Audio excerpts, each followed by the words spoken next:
Hello everyone, thank you for joining me again and welcome to any new viewers. This is To The Point English with Ben. I'm Ben.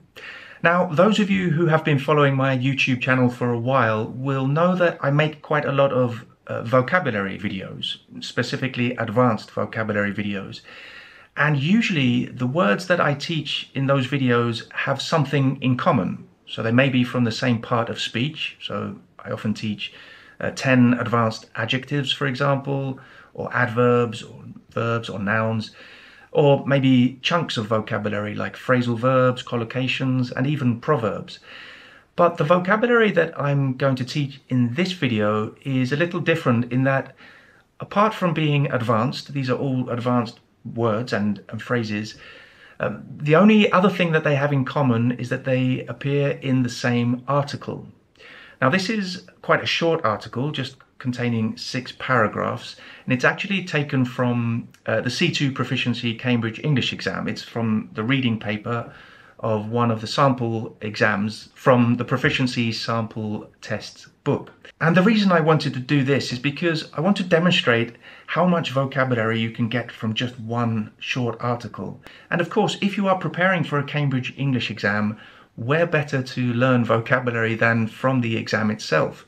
And I often recommend this to my students. When you do a task, when you're practicing one particular task, then just focus on doing the task as well as you can. Focus on time management and getting the answers right, of course. But when you finish the task, go back and read the text again, or maybe listen to the audio if it's a listening task, and identify any new words that you don't understand, because maybe when you were doing the task you could infer the meaning and get more or less the idea, but it's very useful to use the vocabulary in the exams to expand your range of vocabulary. So the article I took this vocabulary from is called Are You an Optimist or a Pessimist? And as I said, it's quite short, only 6 paragraphs, but I chose 10 pieces of vocabulary. So in this case, 3 phrasal verbs, 2 adjectives, 2 verbs, 2 nouns and 1 adverb, so 10 in total, that I think you'll find particularly useful. As I said, it's all advanced vocabulary. There is more vocabulary, of course, in this text, but I think this is the most useful vocabulary for you. So let's start with the phrasal verbs, the 3 phrasal verbs. And the first one is to rake in, which means to earn money, but quite easily, without much effort. You can imagine a rake, right? You know the garden utensil, a rake, which you use for raking leaves, for collecting leaves in the garden when the leaves drop.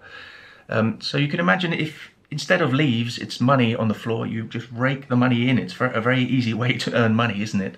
If you have that idea in your mind of collecting money in that way. Of course, it's not literal, but you can imagine that it's something quite easy that doesn't require much effort. Now, in the text that I took this phrasal verb from, it's used in this way. The self-help industry rakes in billions through peddling hope and positive thinking. Now, peddling is another word we're going to look at later, and that's often more difficult when you have a sentence with more than one difficult word, right? More than one advanced word that perhaps you don't know, because it's more difficult to get an idea of the context. But it's possible. As I said, to rake in money, in this case billions, means to earn the money very easily. In this case, the self-help industry. But let's look at another example. The salesman raked in £30,000 in commissions alone last year. Okay, so the salesman made all this money, earned this money, £30,000 just from commissions. So this sentence is suggesting that it was quite easy. Whether it was or not is debatable. I think salespeople have a very difficult job, but the person who is speaking in this case is suggesting that it was quite easy. And the second phrasal verb is to shrug off. To shrug off.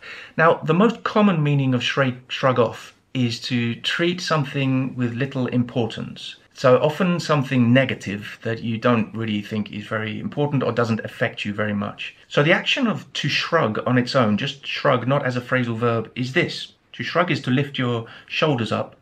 Often when you don't understand something, just like this, I don't understand what you're saying, or when you don't really care. So I don't care what you're saying. You're just shrugging, it's not really important to you. And as I said, it's usually something negative, but the use in the text is actually a little bit different. So look at this sentence. Don't shrug off your grumpy cynicism just yet. You can imagine, again, if you have something on you, in this case your grumpy cynicism, you shrug it off. So you shrug it until it falls off. But as I said, the more common use is when you treat something as not very important, with little importance, as you'll see from this example. The author shrugged off the bad reviews of his last novel. So the author shrugged off. So he treated these bad reviews with little importance. They didn't affect him. So, oh, whatever.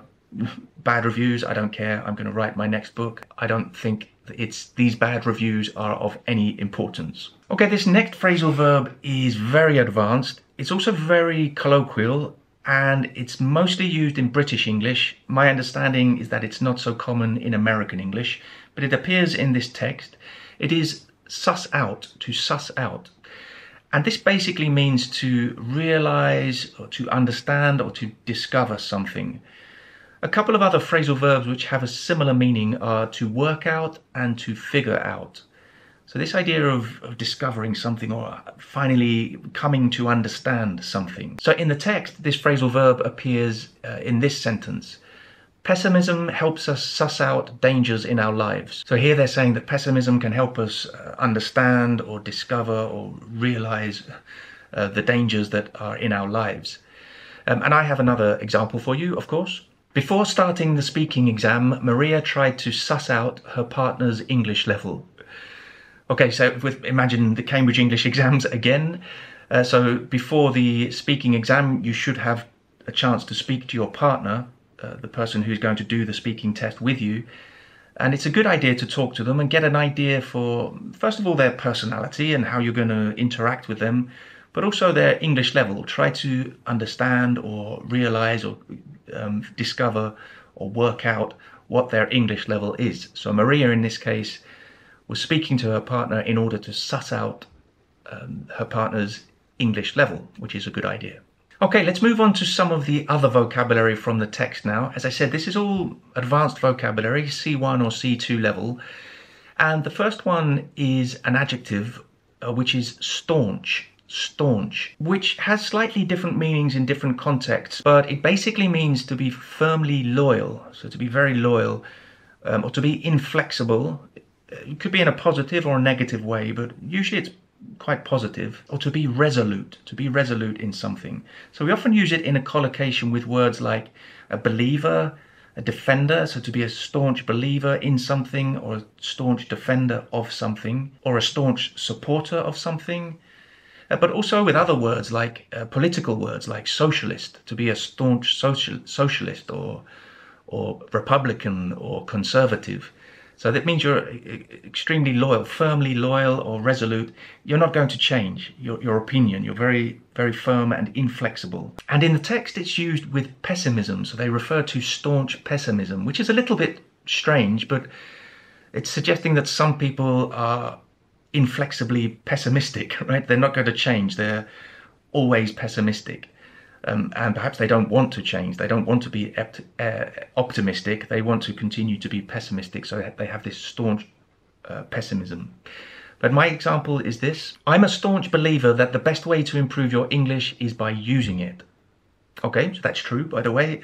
But I'm a staunch believer. So the collocation here is staunch believer. So I firmly believe, I'm inflexible in this belief, I'm not going to change it, that the best way to improve your English is by using it. So it's good to study grammar and vocabulary and watch videos and use exercise books, but at some point you're going to need to use your English in order to improve. That's the best way. And the next advanced word from the article is a verb, which is to dislodge. To dislodge.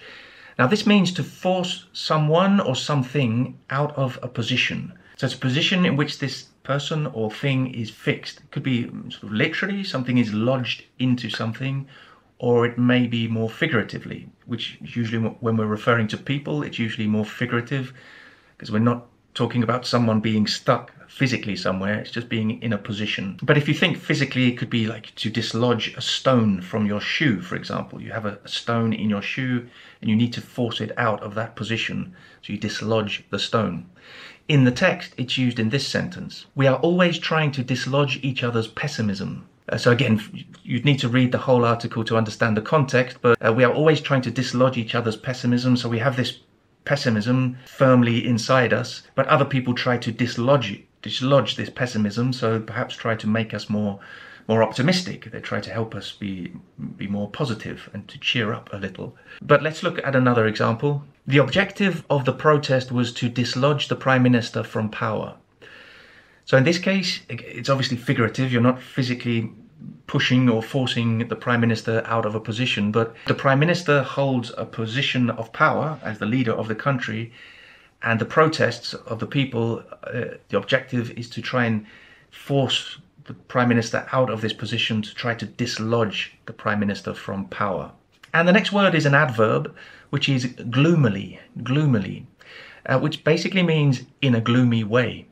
But of course, if you don't understand what gloomy is, the adjective gloomy, then it's very difficult to understand what the adverb means. And gloomy has a couple of possible meanings. It could mean dark or unlit.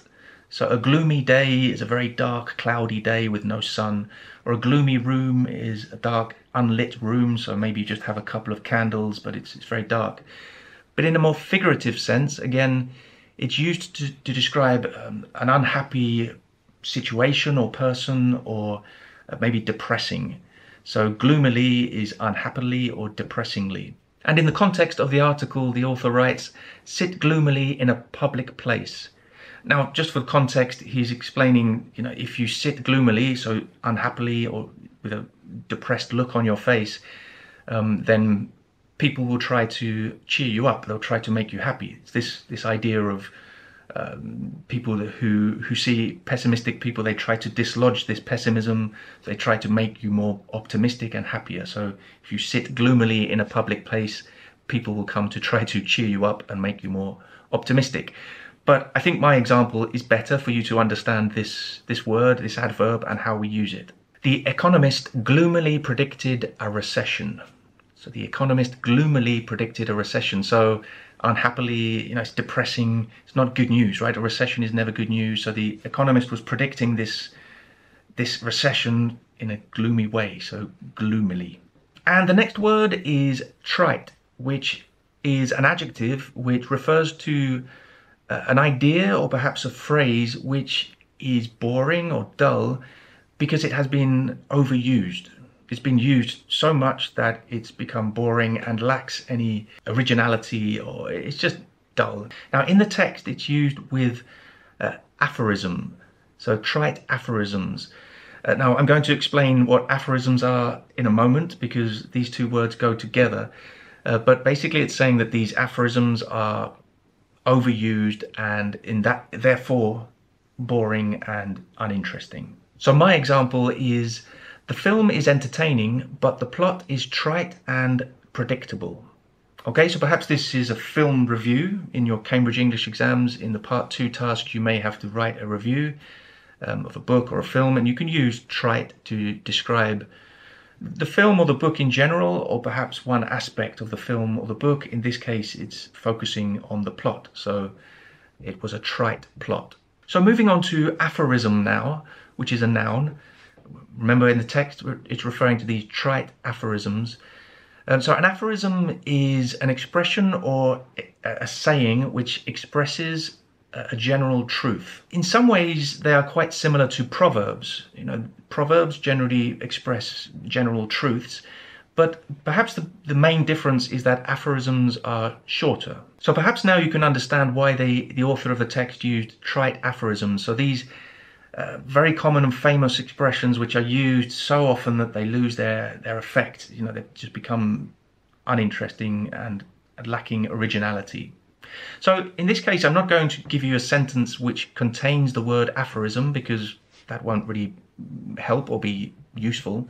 I'm just going to give you a couple of examples of aphorisms. So these two sentences are what we consider aphorisms. Don't judge a book by its cover. So don't judge a book by its cover. That's an aphorism which means don't come to conclusions about someone or something just by appearance, just from the appearance or the initial impressions. And the other aphorism, absence makes the heart grow fonder. Okay, so again, as I said, similar to proverbs, but shorter and more concise. And absence makes the heart grow fonder means The more time you spend away from someone, a friend or a partner, the stronger your feelings for them, your affection for them becomes. Okay, the next one is a very interesting verb. Again, very advanced. It's to peddle. Peddle. And the literal meaning is to sell things by traveling around. So like a traveling salesman would peddle their products, their goods, their wares, as we say. So they'll be traveling around the country, maybe selling things, so they are peddling their products. But nowadays we use this word more often in a figurative sense, as it's used in the article. If you remember the first phrasal verb we looked at in this video, peddling appeared in that same sentence, and it was, the self-help industry rakes in billions through peddling hope and positive thinking. So you remember the meaning of rakes in, to earn money easily, and peddling hope, so it's like selling hope, figuratively, of course. And peddling in this context often has a slightly negative connotation. It's saying that the person or the people or the institutions who are selling this thing or peddling this thing are doing it in perhaps a little bit of a unethical way or an immoral way. And in my example, it's also a little bit negative. He uses his YouTube channel to peddle his controversial views to his followers. Okay, so I'm imagining a YouTuber who has millions of subscribers, millions of followers, and he uses that platform to peddle his controversial views. So it's not literally selling these views, not literally getting money for these views, but it's like promoting these views through this platform. And the last word is trait, which is a C2 level noun, according to Cambridge. And a trait is a quality or a characteristic that distinguishes a person. And in the text it's used in this way. So fear is a useful trait. Fear is a useful trait. So they're considering trait as a quality in this context that a person can have, and they're suggesting that fear is a useful trait. And my example is, persistence is a trait that all good English learners have. So persistence is a trait, a quality or a characteristic that all good English learners have. So you have to be persistent. Don't forget to come up with your own examples for all this vocabulary. And as I said, this video is really an example of how you can learn new vocabulary from articles. Most articles contain some kind of advanced vocabulary that will really help you to expand your own active or passive vocabulary. Okay, if you'd like to learn some more advanced vocabulary, check out this playlist, and I'll see you very soon for another video.